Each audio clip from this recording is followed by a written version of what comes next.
बच्चों, good evening. मैं नीलम कुमार सिंह आज तुम लोगों को सर्विसेज के बारे में बताने जा रहा हूँ। सर्विसेज का सामान्य अर्थ होता है कि सेवा, किसी की मदद करना, किसी के कार्य में लाभ पहुंचाना, सुविधा प्रदान करना, ये सामान्य अर्थ है सेवा का। लेकिन अगर इसको डिफाइन किया जाए तो इसके जो एकेडमिक डेफिनेशन निकल के आएगी वो एक अलग तरह से होगी। अब हम ये देखते हैं कि सेवाओं का महत्व क्या है। हम अगर अपनी अर्थव्यवस्था को, आर्थिक गतिविधि को वर्गीकृत करें तो इसको हम 3 भागों में बांटते हैं: प्राइमरी, सेकेंडरी और टर्शरी। प्राइमरी में आते हैं कृषि, बागवानी और कृषि से जुड़े हुए और चीज़ें, मत्स्य विभाग और सारी चीज़ें, ये प्राइमरी सेक्टर में आते हैं जो आपकी मूलभूत आवश्यकता की पूर्ति करते हैं। सेकेंडरी में आते हैं उत्पादन, प्रोडक्शन और कंस्ट्रक्शन। और टर्शरी में आते हैं सेवाएं। सेवाएं इन सब का उत्पाद है। प्राइमरी जो आवश्यकता है, जो मुख्य आवश्यकताएं जब वो पूरी हो जाती हैं तब उसके बाद ज़रूरत होती है सेवाओं की। हम आगे आपको बताने जा रहे हैं कि सेवाएं क्या होती हैं। सेवाएं जो है, इनका महत्व कितना है। जब बहुत विकसित इकोनॉमी होती है, विकास बहुत ज़्यादा हो जाता है, उस समय सेवाओं का महत्व बढ़ जाता है।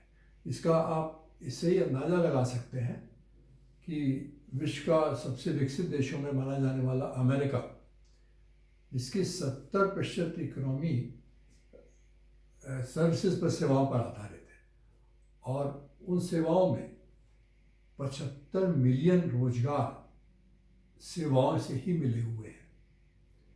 तो इस प्रकार से आप समझ सकते हैं कि जब हम विकसित हो जाते हैं और विकसित होने वाले होते हैं, विकासशील होते हैं, उस दिशा में सेवाओं की महत्ता बढ़ती चली जाती है।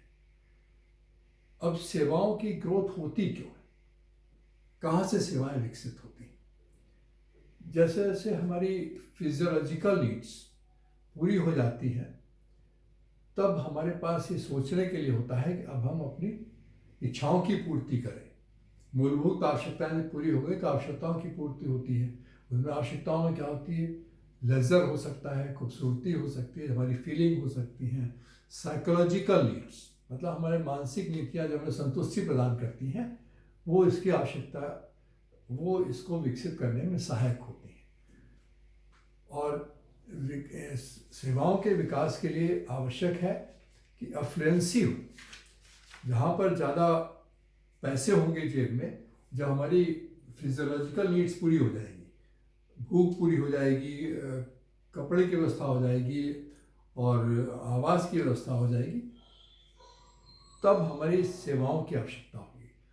तब हम सोचेंगे कि हम आराम कर लें, अपना स्वास्थ्य वर्धन कर लें, जिम चले जाएं, अपनी खूबसूरती बढ़ा लें। तो जब तक हम एफ्लुएंट नहीं होंगे, धनाढ्य नहीं होंगे, तब तक हमारे सेवाएं आगे नहीं बढ़ेंगी। हमें लेजर का टाइम, मतलब आराम करने का, सुविधाओं का टाइम, उसी सब हालत में हम देख सकते हैं कि हम जो है फिल्म देख लें, टीवी वॉच कर लें, मोबाइल पे बात कर लें। ये जब ही संभव है जब हम रिच हो जाएं और लेजर टाइम निकाल सकें, सुविधा के लिए समय निकाल सकें। इसके अलावा जब हमारी महिलाएं या माताएं जब कार्य में लग जाती हैं तो स्वाभाविक रूप से धनाढ्य होना निश्चित है, क्योंकि दोनों पति पत्नी या घर के महिलाएं भी जब अर्निंग शुरू कर देती हैं तो हम एफ्लुएंट हो जाते हैं।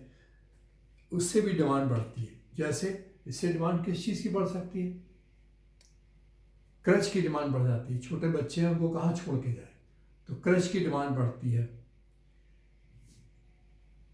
बच्चों के कपड़ों के सिलाई की डिमांड बढ़ती है। बच्चों को बैठाने की जगह की डिमांड बढ़ती है। उनके खिलौनों की डिमांड बढ़ती है। और बच्चों के लिए या अपने लिए उसका, जब महिलाओं को काम के लिए जाना है तो उनको अपनी खूबसूरती का भी ध्यान रखना पड़ता है। ब्यूटी पार्लर की डिमांड बढ़ती है और ब्यूटिशियन की डिमांड बढ़ जाती है, तो इससे सेवाएं बढ़ती चली जाती हैं। और जब कॉम्प्लिकेटेड ज़िंदगी हो जाती है, उस हालत में भी डिमांड बढ़ती है। कॉम्प्लिकेटेड ज़िंदगी का मतलब ये है कि जैसे हमें सूचना भेजनी है, जल्दी से भेजनी है, तो उस हालत में हमारे आवश्यकता के अनुसार आईटी सेक्टर बढ़ता है, मोबाइल सेक्टर बढ़ता है। तो जितनी हमारी ज़िंदगी की कॉम्प्लेक्सिटी बढ़ती चली जाएगी, जैसे समय का अभाव हो जाएगा, जब परिवार के कई लोग नौकरी करेंगे तो हमें ज़रूरत पड़ेगी, रेस्टोरेंट की भी ज़रूरत पड़ेगी, क्योंकि खाना बनाने का समय नहीं होगा तो डिमांड बढ़ जाएगी। और ज़्यादा मेहनत करेंगे, वातावरण परिवर्तित होगा तो बीमारी फैलेगी, बीमारी फैलेगी तो डॉक्टर की ज़रूरत पड़ जाएगी, और आगे बढ़ने के लिए हमें शिक्षा की ज़रूरत पड़ेगी, तो शिक्षा की आवश्यकता होगी तो हमें शिक्षण संस्थाओं की ज़रूरत पड़ेगी, तो सेवाएं बढ़ती चली जाएंगी।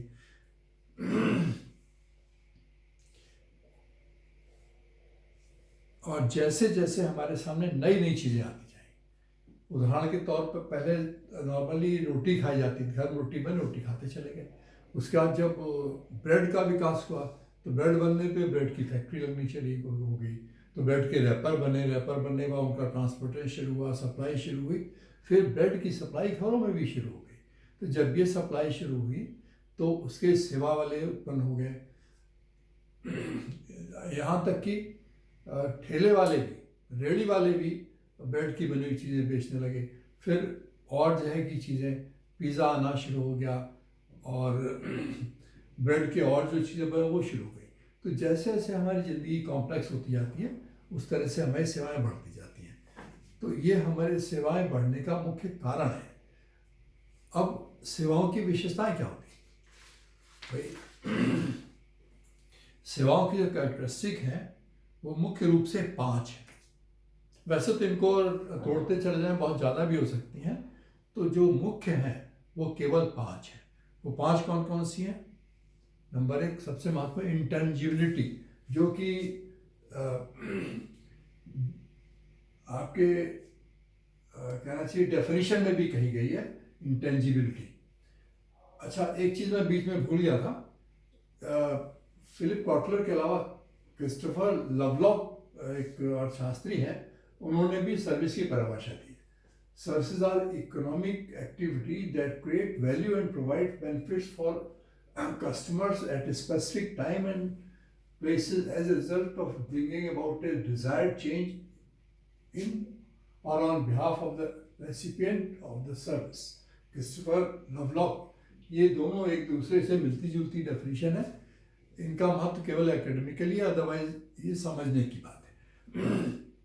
इंटेंजिबिलिटी की बात है, जैसे आप या हम किसी रेस्टोरेंट में जाते हैं या फिर किसी ब्यूटी पार्लर में जाते हैं, तो हम क्या पाते हैं कि हम ब्यूटी पार्लर में गए, हमने अपना शेव बनवाया, उसको पैसे दिए, आ गए, हम वहाँ से कोई लेकर नहीं आए, लेकिन उनको पैसे दे दिए। तो टेंजिबल कुछ नहीं हुआ, हमें भौतिक रूप से कोई चीज़ ट्रांसफ़र नहीं हुई, हमें क्या मिला? संतुष्टि मिल गई। हम साइकोलॉजिकली फील किया कि हमारी शेव बन गई है, तो हम अच्छे लग रहे हैं, महसूस किया और हम चले आए। इसमें टेंजिबल कुछ नहीं हुआ। लेकिन ऐसा नहीं हो सकता कि सब चीज़ पूर्णतः इंटेंजिबल हो। टेंजिबिलिटी कितनी है, कितनी इंटेंजिबल है, इस पर निर्भर करता है। बहुत सारे सर्विस ऐसी हैं जिसमें थोड़ा बहुत टेंजिबल अवयव भी है, टेंजिबल एलिमेंट भी है। तो ऐसी सर्विसेज आप यहाँ निर्भर करता है कि कौन सी सर्विस में कितना ज़्यादा टेंजिबल एलिमेंट है। जिसमें ज़्यादा टेंजिबल एलिमेंट है वो सेकेंडरी या प्राइमरी सेक्टर में चले जाएंगे और सेवा से बाहर जाएंगे। जितना ज़्यादा इंटेंजिबल एलिमेंट है तो वो सर्विसेज जो है काउंट हो जाएंगी, सबसे में आ जाएंगी। अब उदाहरण के तौर पे जैसे हम कोई सोप खरीदते हैं, साबुन खरीदते हैं, उसका महक सूंघते हैं, लेकिन महक सूंघने और जब हम उसका इस्तेमाल करते हैं तब हम उससे क्या पाते हैं? केवल महक पाते हैं और सुख का अनुभव करते हैं। तो साबुन की सेवा जो है सॉरी, वो तो हो गई सर्विस, और साबुन का खरीदना हो गया हमें बिजनेस का, मतलब हमने वो चीज़ परचेज की, इसका इस्तेमाल किया, वो इंटेंजिबल सर्विस हो गई।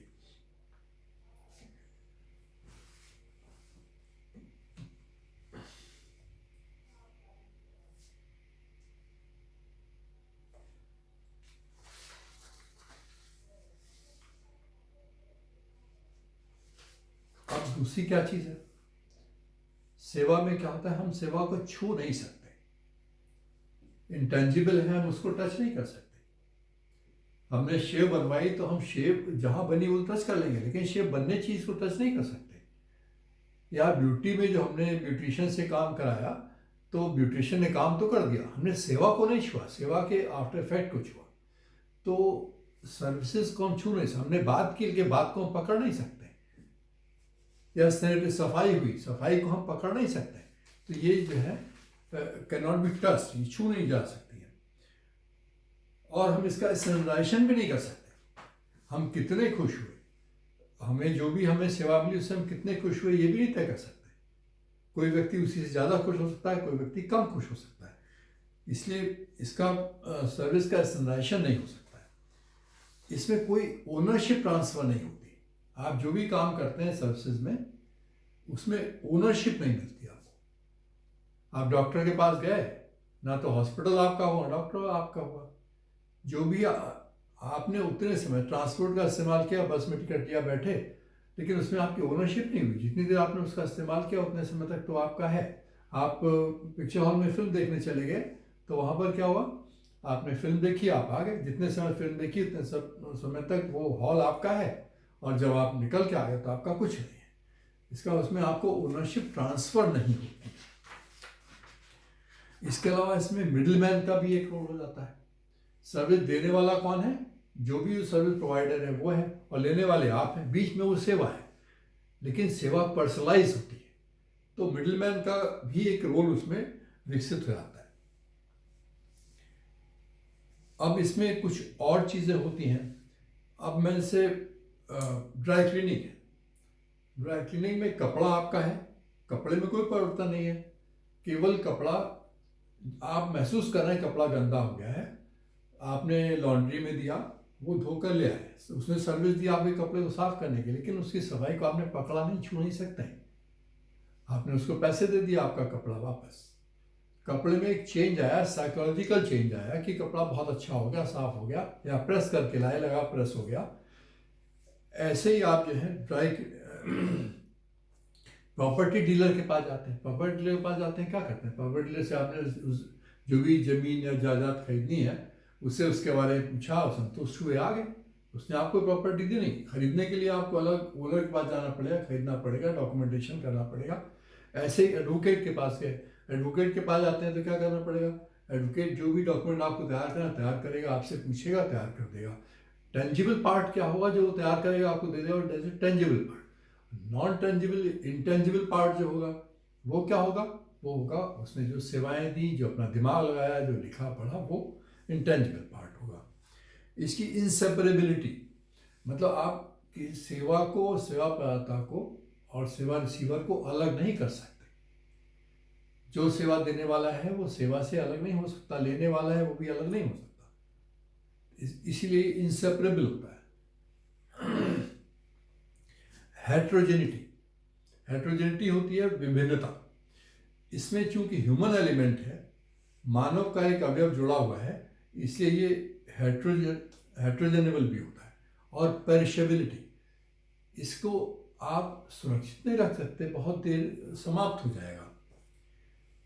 जैसे कार मैकेनिक, कार नहीं है उसके पास, कार मैकेनिक है, कार रिपेयर कर देता है, रिपेयर करने के बाद हो सकता है दोबारा खराब हो जाए, तो पेरिशेबल है।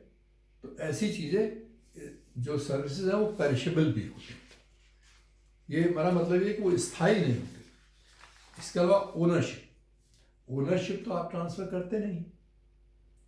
आपने काम किया, आप संतुष्ट हो गए, वापस आ गए, तो इसलिए ओनरशिप।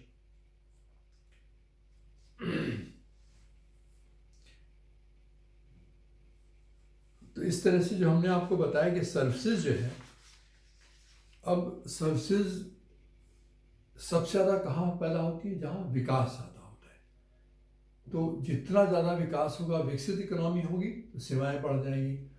और जैसे हिंदुस्तान है, हिंदुस्तान अभी विकासशील देश है, तो यहाँ पर अभी सेवाओं के बढ़ने की गुंजाइश है, लेकिन ये बढ़ेंगी तभी जब हमारे प्राइमरी सेक्टर और सेकेंडरी सेक्टर बढ़ेंगे। प्राइमरी सेक्टर बढ़ने की गुंजाइश बहुत ज़्यादा नहीं होती है, खेती बहुत नहीं बढ़ सकती है, और खेती का आयाम नहीं बढ़ सकता।